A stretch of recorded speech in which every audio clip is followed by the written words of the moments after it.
మనమంతా ఎలా ఉండాలి తెలుసా? దేవుని వాక్యం విషయంలో చాలా చక్కగా ముందుకెళ్ళాలి. దేవుని పిల్లలరా, నిజంగా అండి, ఎలాంటి స్థితిలో అయినా సరే దేవుని విషయంలో ఉన్న ఆసక్తి చాలా బాగుండిందండి యోబు గారికి. ప్రారంభం ఎలా ఉన్నాడో ముగింపు కూడా అలాగే ఉన్నాడు.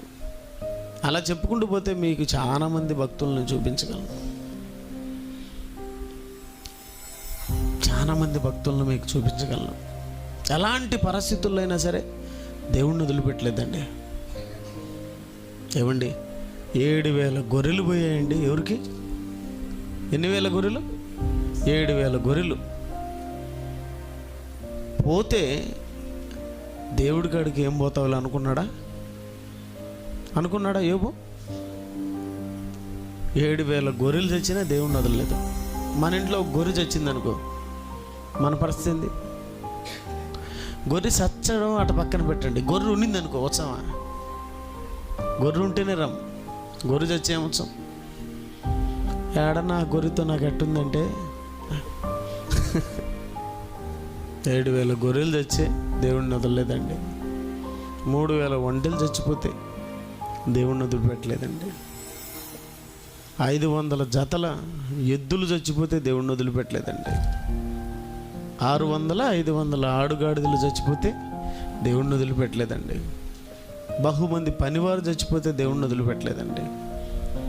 చివరికి కడుపును పుట్టిన పిల్లలు ఎన్ని పోతే పోనీలే, కడుపును పుట్టిన 10 మంది పిల్లలు పోతే, అసలు కడుపును పుట్టిన పిల్లలు పోతే ఎవడైనా దేవుడి గడికి పోతాడా? నాకు తెలిసి యోబు ఒకడే పోయినాడు. తర్వాత ఎవరు కనపడలేదండి నాకు పెద్దగా. ఈ తరంలో మనమే కనపడాలేమో. అలాంటి పరిస్థితులు వస్తే ఎదుర్కొనేదానికి ముందుగానే సిద్ధపడాలి సైనికుడు.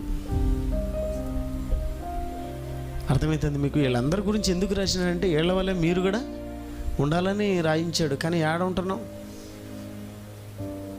చినుకు చిటుక్ అనింది అనుకో ఇంట్లోంచి, ఇంకా పటక్ అంతేనా? చినుకు ఒక్కరో రాలిందనుకో ఎక్కడికే కానీ కదలరు. ఇంకా మిగతా వాటికి వచ్చి వరదలు వచ్చిన, వాగులు వచ్చిన పడవైన వేసుకొని పోతారు.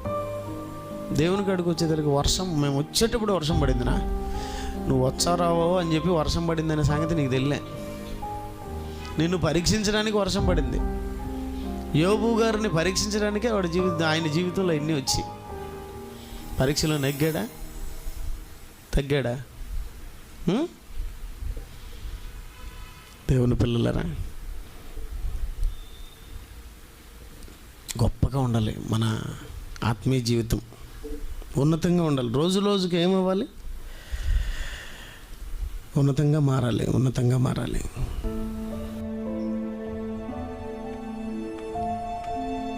యోబు, నీకు జరుగుతున్న చెడు విషయాలన్నిట్లోనూ నీవింకా నీ కోసం చూస్తున్న దేవుడు ఉన్నాడని నమ్ముతున్నావా?